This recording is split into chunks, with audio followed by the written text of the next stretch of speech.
Imagine getting married and not being allowed to use the bathroom for 3 days, or having your wedding night inspected like a crime scene, or watching your relatives throw shoes at your head for good luck.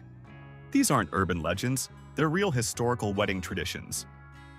Today we're exposing 44 of the most absurd, humiliating, and unhinged rituals people once called romance. And some of them are way darker than you think. 1. In the Tidong community of Borneo, newlyweds faced a biological endurance test that makes modern marathons look easy. Tradition strictly forbade the bride and groom from using the bathroom for 3 entire days and nights after the ceremony. No urination, no bowel movements, absolutely nothing was allowed to leave their bodies. Family members would actually stand guard outside the room and feed them tiny amounts of food and water to keep them alive but empty. They believed that breaking this rule would cause their future children to die, so the honeymoon began with severe abdominal cramping and a desperate need to hold it in just to prove their discipline. 2. Royal privacy in 16th century Europe was absolute fiction, especially in the bedroom. The bedding ceremony wasn't just a quick peek. It was a crowded government event where the archbishop would literally bless the royal genitals to ensure an heir. While the king and queen sat in bed, awkwardly covered by a sheet, dozens of courtiers, parents, and diplomats stood around the mattress drinking wine and cracking dirty jokes. They had to witness the couple physically getting under the covers together to legally prevent annulment later. Basically, the most intimate moment of their lives was a spectator sport with live commentary from the in-laws. 3. South Korean grooms endure a ritual that looks less like a celebration and more like a mafia interrogation method involving seafood. Before the groom can leave with his new wife, his groomsmen tie his ankles together and string him up like a pendulum. Then, they proceed to beat the soles of his bare feet with a dried yellow corvina fish. Yes, a stiff, smelly, dead fish is the weapon of choice here. They ask him impossible trivia questions about the bride, and every wrong answer earns him a fish slap to the foot. The belief is that this somehow strengthens his vitality. But in reality, it just guarantees he will smell like a fish market while limping into the bridal suite. 4. French newlyweds had to endure a gastronomic nightmare known as la soupe, which is exactly as gross as it sounds. After the reception, the bridal party would burst into the couple's room carrying a literal chamber pot. Yes, the thing used as a toilet. They filled it with a brown sludge made of leftover alcohol, chocolate, fruits, and sausages to mimic human waste. The couple was forced to drink this toilet brew to the very last drop to build energy for the night ahead. Today they use clean bowls and champagne, but back then, it was all about humiliation and questionable hygiene involving a toilet bowl. 5.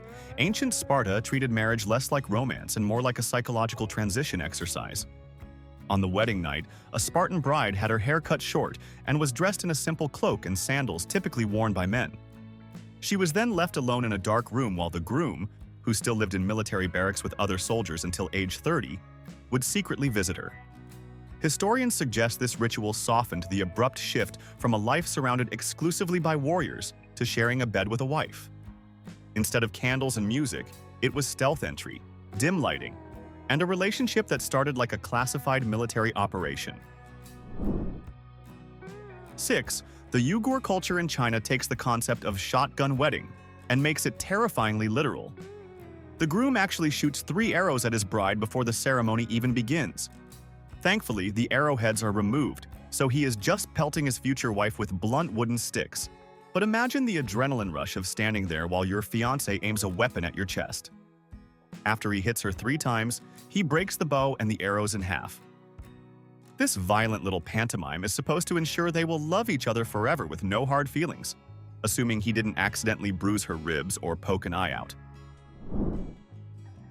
7.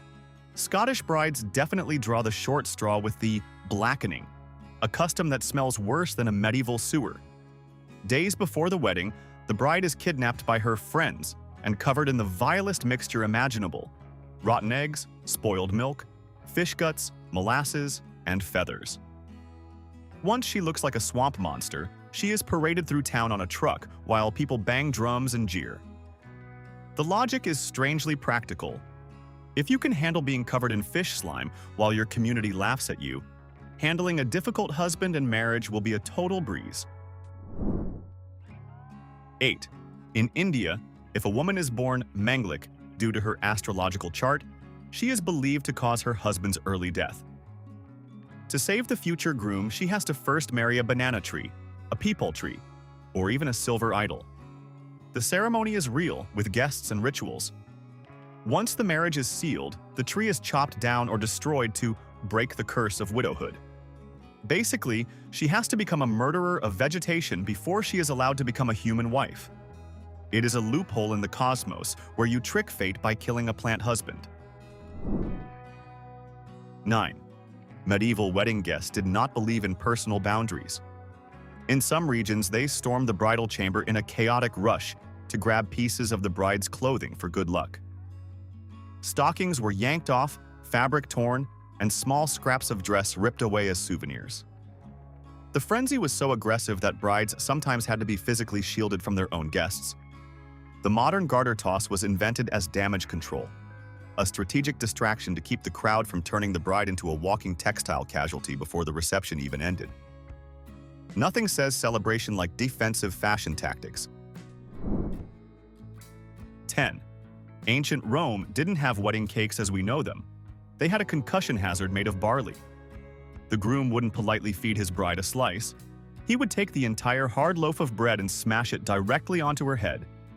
Yes, crumbling a rock-hard baguette over your wife's skull was the height of romance and a prayer for fertility. The guests would then scramble on the floor like pigeons to eat the fallen crumbs for good luck. It was less bon appétit and more of a food fight where the bride ended up with a headache and a hairdo full of flour before the honeymoon even started. 11. Most brides shed a few tears on their big day, but for the Tuja people of China, crying was a full-time job with a strict schedule. Historically, a bride was expected to start crying for 1 hour every single day, starting exactly 1 month before the wedding. 10 days later, her mother had to join the weeping sessions, and then the grandmother joined the choir. It wasn't random sadness, it was a musical performance called Crying Marriage Songs. If a bride didn't cry enough, she was considered poorly raised and ungrateful. Basically, her pre-wedding glow-up involved a month of dehydrated eyes and scheduled public depression. 12. Colonial teenagers had to deal with bundling, which was the Puritan answer to dating in the 18th century.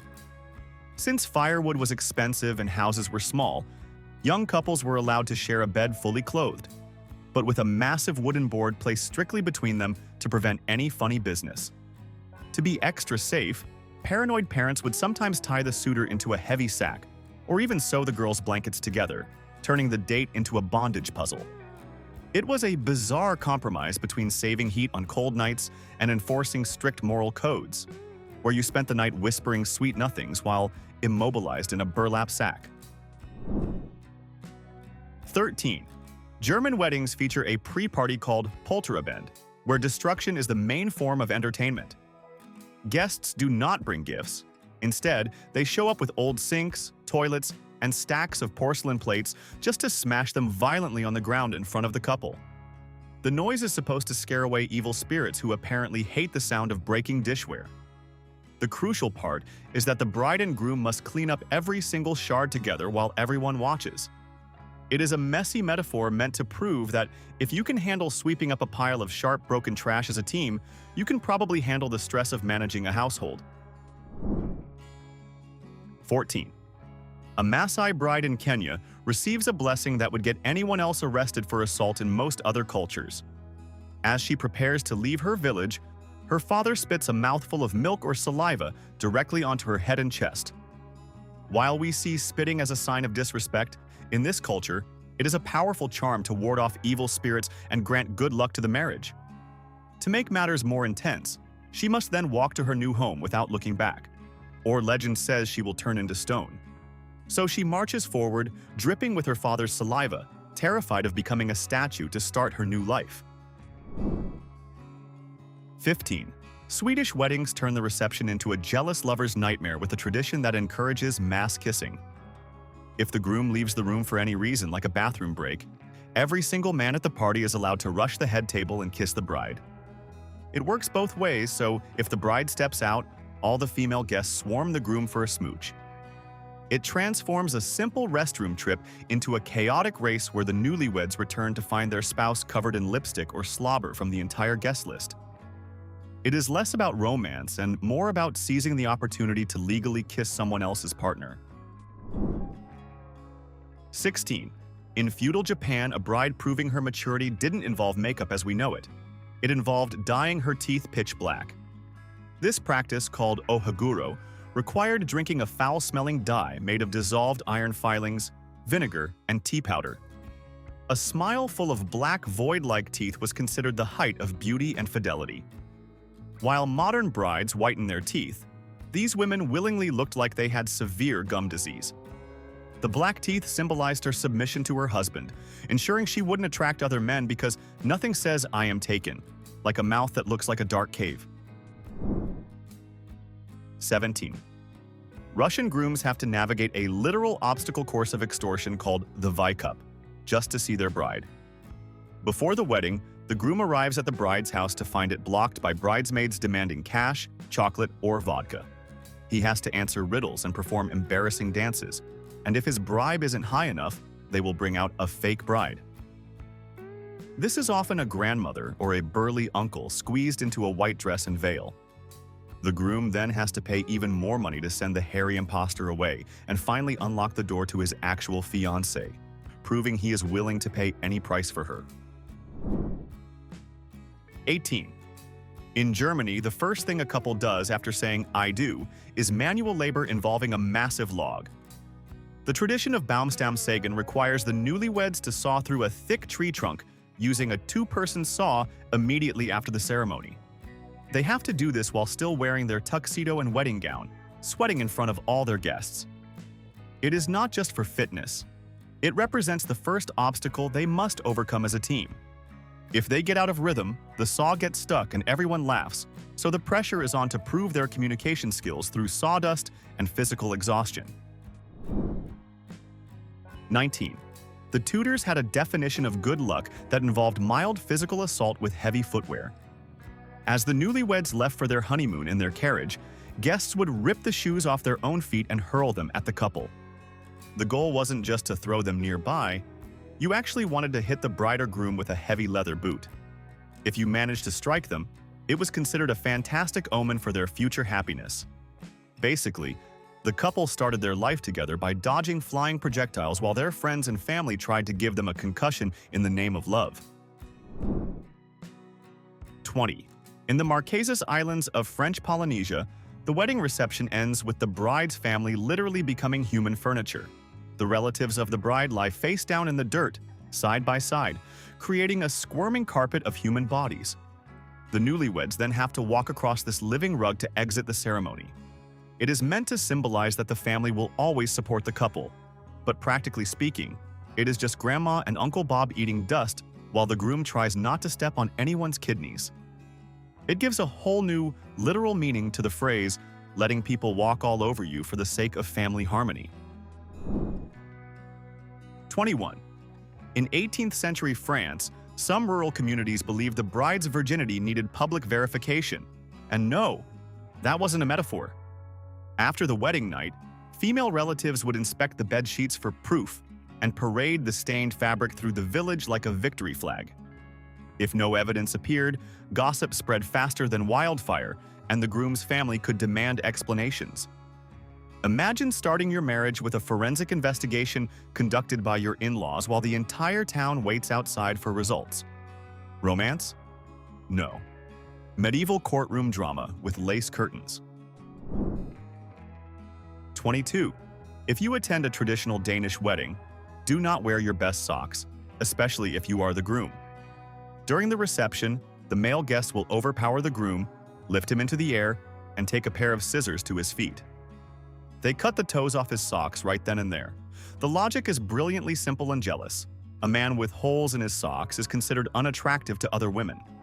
By ruining his footwear, they are essentially safeguarding his fidelity because, apparently, no Danish woman would ever flirt with a guy whose big toe is sticking out like a potato. 23. The nomadic people of Kazakhstan play a wedding game called Kizku that is basically Mario Kart with horses and whips. The bride rides off on a horse and the groom has to chase her. If he catches her before the finish line, he gets to kiss her as a reward. But here's the kicker. If he fails to catch her, which happens often because these women are expert riders, she turns around and chases him back to the starting line while whipping him. The crowd cheers as the groom rides for his life, getting smacked by his fiancée, proving that in this marriage, she is definitely the one holding the steering wheel. 24. In certain Congolese traditions, weddings were treated with intense seriousness. So serious that smiling was strictly forbidden for the bride and groom. Throughout the entire ceremony and reception, they were expected to maintain completely neutral expressions.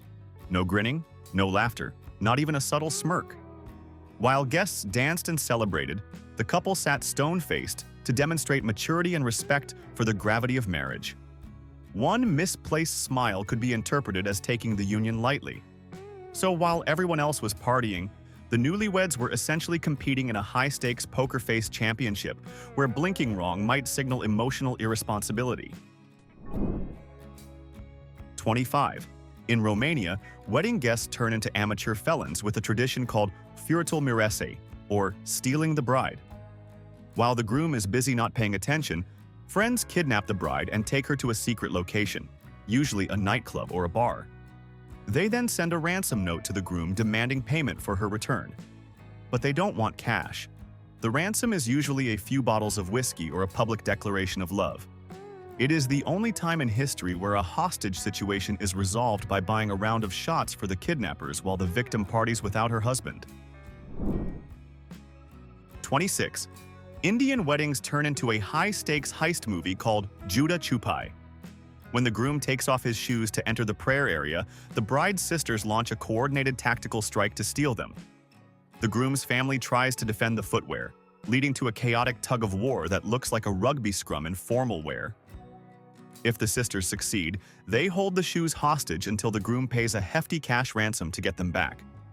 It is basically a legalized extortion racket run by the in-laws, proving that you literally have to pay just to walk out of your own wedding with dignity. 27. Chechen weddings are a test of extreme patience, specifically for the bride. While everyone else feasts and dances, the bride is traditionally required to stand in a corner, completely silent for the entire celebration. She cannot speak to anyone, cannot sit down, and must keep her eyes modestly lowered. Guests will essentially taunt her by asking for water or trying to make her talk, but she has to remain a statue. It is an endurance sport of silence where the happiest day of her life involves staring at a wall while her new family aggressively ignores her need to use a chair. 28. Welsh men in the 17th century couldn't just swipe right. They had to become master woodworkers to get a date. A suitor would spend months carving an intricate love spoon from a single piece of wood to present to a girl's father. If the father accepted the spoon, it meant they could get married. These weren't just spoons. They had cages, bells, and chains carved into them. Imagine spending 6 months sanding a piece of timber just to have your crush's dad look at it, say, "The handle is crooked," and reject your marriage proposal. It was carpentry-based dating where a splinter could ruin your love life. 29. In traditional English folklore, a bride is considered incredibly lucky if she gets kissed by a chimney sweep on her wedding day. Yes, a man covered in soot, coal dust, and carcinogens is the ultimate good luck charm. This dates back to a legend where a sweep saved King George II, so sweeps became honorary lucky symbols. Brides would literally pay a dirty stranger to show up and smear black soot on their pristine white gowns or kiss their cheeks. It is the only time in history where hiring a filthy man to ruin your makeup and dress was considered a brilliant investment for the future. 30. In parts of medieval China, a bride didn't just leave her family emotionally, she staged her own dramatic farewell tour. Known as the crying marriage, she would begin weeping loudly days or even weeks before the ceremony, joined by her mother, sisters, and friends in synchronized sobbing sessions. But here's the twist. The crying was competitive. Women were judged on how beautifully and poetically they could wail. If your lament lacked passion, you weren't heartbroken enough. So instead of glowing bridal photos, imagine rehearsed grief performances echoing through the house like an opera about impending domestic relocation. 31. In Fiji, asking a father for his daughter's hand required more than just courage. It required a deep-sea diving expedition. A suitor had to present a tabua, which is a sperm whale's tooth. These weren't exactly sold at the local market, so the young man had to essentially risk drowning or fighting a massive sea creature just to get a tooth to impress his future father-in-law. It turned the proposal into a life-or-death fetch quest, proving that he literally loved the girl enough to swim with leviathans. If you didn't have a whale tooth, you didn't have a wedding, making it the most dangerous jewelry shopping trip in history just to get a date. 32. Irish weddings in the 19th century had uninvited guests that looked like they walked out of a horror movie called the Straw Boys. These were local men who would crash the reception wearing cone-shaped masks made of woven straw that completely covered their faces. They would burst in, dance frantically with the bride, demand food and booze, and then vanish into the night. It was considered bad luck to refuse them, so the couple had to entertain these anonymous, faceless scarecrows. Imagine trying to enjoy your first dance while a group of guys looking like wicker cultists aggressively jig around you demanding free beer and scaring your grandmother. 33.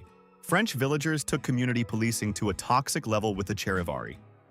If a marriage raised eyebrows like an old man marrying a young girl, the neighbors would stage a nightly protest right outside the bedroom window. They would bang pots, scream insults, ring bells, and make animal noises all night long to prevent the couple from sleeping or consummating the marriage. This wasn't a one-night prank. It could go on for weeks until the couple paid a fine or provided free wine to the mob. It was essentially weaponized noise pollution designed to shame people into conforming to social standards or just to extort free drinks from the tired couple. 34. In parts of Greece, before the couple could spend their first night together, family members would place a baby onto the marriage bed to bless it with fertility. The infant would be gently laid or rolled across the sheets while relatives cheered and offered prayers for future children. If they hoped for a son, a baby boy was chosen. For a daughter, a baby girl. It was a symbolic gesture meant to transfer luck and abundance. But from a modern perspective, it looks like a confused toddler suddenly becoming the guest of honor at a ceremony they definitely did not sign up for. Nothing says romantic evening ahead, like sharing your freshly made bed with a borrowed baby first. 35. Norwegian brides historically had to possess the neck strength of a linebacker because of their bridal crowns. These elaborate headpieces were not just shiny, but incredibly heavy and covered in dangling silver charms. The purpose wasn't fashion, it was acoustic warfare. As the bride moved or danced, the charms would jingle loudly, creating a constant racket meant to scare away evil spirits who apparently hated wind chimes. The bride would have to dance for hours with this metal contraption on her head, likely ending her wedding night with severe whiplash and a migraine, all to keep invisible demons away from her husband. 36. Roman grooms faced a puzzle on their wedding night that required the dexterity of a Boy Scout. The bride wore a girdle tied in a knot of Hercules, which was essentially a complex, rugged knot meant to symbolize her virginity and strength. The groom's first job wasn't romance. It was untying this frustrated knot without using a knife or losing his temper. It was a test of patience to see if he could handle a complicated problem without throwing a tantrum. If he couldn't undo the knot, it was going to be a very long, awkward night of staring at his wife's waistline in defeat while she laughed at his lack of skills. 37. In medieval England, if you were poor, you didn't hire a caterer. You became a bartender. This was called a bride ale. The bride would brew a massive amount of strong beer and sell it to the guests at an inflated price. The guests were expected to buy as many pints as possible to fund the couple's new life. Essentially, the wedding was a fundraiser where the success of your future depended on how drunk your friends were willing to get. If your beer was bad, you started your marriage in debt, so the pressure was on to brew a batch that would get the entire village wasted enough to open their wallets. 38. In 18th century England, financial law accidentally created one of the most awkward wedding spectacles imaginable. Under certain debt rules, a husband became responsible for his wife's debts only if she brought property into the marriage. To exploit this loophole, some brides arrived at the ceremony wearing nothing but a simple undergarment, proving they owned absolutely nothing of value. It did not matter if it was freezing outside or if the priest looked deeply uncomfortable. The visual statement had to be made. The goal wasn't scandal, it was legal protection. Still, imagine explaining to future generations that your wedding outfit doubled as a tax strategy. 39. Japanese traditional weddings include a fashion accessory that serves as a massive warning label for the groom. The bride wears an elaborate white hood known as a tsunokakushi, which translates directly to horn hiding. This isn't a metaphor. The folklore claims that women possess invisible horns of jealousy that need to be physically covered to ensure a peaceful marriage. The hood symbolizes the bride's promise to suppress her inner demon.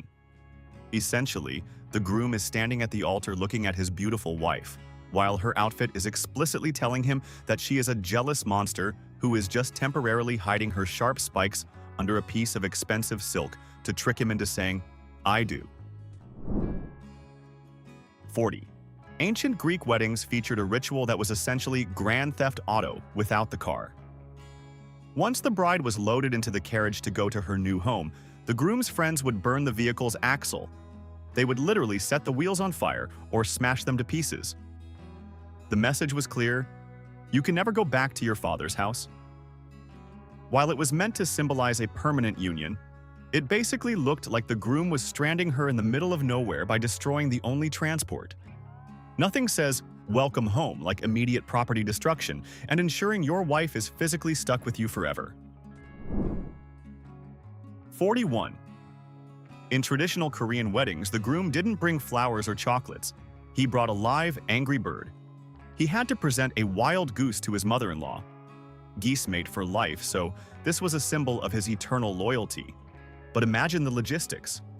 The groom had to catch a goose, keep it from biting him, and then hand this honking, flapping, defecating creature to his new mom while bowing respectfully. If the goose escaped or attacked the in-laws, it was a terrible omen. Today they use wooden ducks because most modern grooms aren't equipped to wrestle waterfowl in a tuxedo. 42.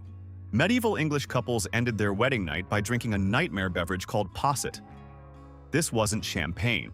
It was hot milk curded with ale, spices, and heavy cream. It was a thick, chunky sludge that formed a weird layer of floating cheese-like curds. The couple had to drink this warm, lumpy dairy soup in bed while their guests watched and cheered.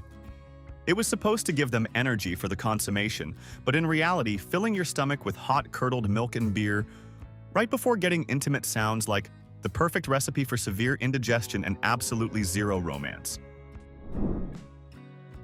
43. We scream when we see spiders, but English brides used to pray for an infestation. Finding a live spider crawling in the folds of your wedding dress was considered the ultimate good luck omen. If a bride saw a hairy arachnid scuttling across her white satin gown, she wasn't allowed to squash it or brush it off. She had to let it chill there because killing it would doom the marriage to poverty. So, while the guests were admiring her beauty, the bride was likely standing frozen in terror, trying to smile while a spider made a web on her shoulder, hoping it wasn't the biting kind. 44. In some early medieval European regions, marriage wasn't sealed with a kiss, but with literal blood. The bride and groom would slice their palms and press them together, letting their blood mix as a symbol of unity. No symbolic candle lighting, no soft violin music, just two people standing there, hands bleeding into each other, hoping no one fainted. The idea was simple. Once your blood is shared, your lives are permanently intertwined. It was romantic in a slightly unsanitary Viking pact kind of way. Forget honeymoon selfies, your wedding album would start with matching bandages. So after everything you just heard, blood mixing, baby on the bed blessings, public proof rituals, here's the real question. Which one of these would completely break you? And more importantly, what insane wedding tradition from your culture did we not mention that's even worse than these? I want specifics. Make this comment section uncomfortable. If history shocked you, hit like. If you're brave enough for more, subscribe.